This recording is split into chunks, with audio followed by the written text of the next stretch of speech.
Okay, this is Independent Study right now, and I'm here with CJ Hansen and Rachel Snow.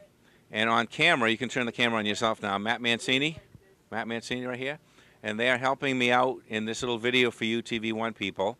And I'm going to show you a little bit about the control room and how it works. So come on in. CJ's opening the door. All right. And so now from this point, you're going to not aim at me, Matt. You're going to aim at what I'm talking about. All right? So right now, this is the stuff that the control room consists of. These things here, these little blocks here are called camera control units. They're called CCUs for short. And what they do is they control the cameras that are out in the studio. And I'm going to turn them on one at a time. We have camera 1, camera 2, and camera 3, and you can see they didn't really turn on except camera 3. That's because we need this big black button right here to turn on, and that now all the cameras are turned on. So now to see each camera, we know that they're on, but we want to be able to see each camera. We have these monitors down here. We have the monitor for camera 1, and we have the monitor for camera 2, and we have the monitor for camera 3. Down below that we have our preview monitor and our program monitor. What we have here is the video recorder, which is the heart of everything. So when we put this on, we're going to go from a red light to a green light, and when that happens, the signal will come through to these big monitors, the preview monitor and the program monitor, which are controlled by the switcher. Now the switcher is set up, each of these rows is called a bus. So don't ask me why they call it a bus, but they do. Now this is called the fader. The fader right now is pointed up so that this yellow bus is in control. So we can go to camera 1, camera 2, camera 3, and so on.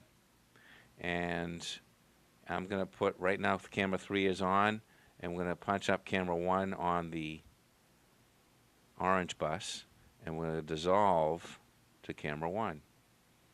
And so when you dissolve, you're going from one thing to the other on the opposite bus. So right now, if camera 1 is on, and we want to go to camera 2 and dissolve to camera 2, we can dissolve to camera 2.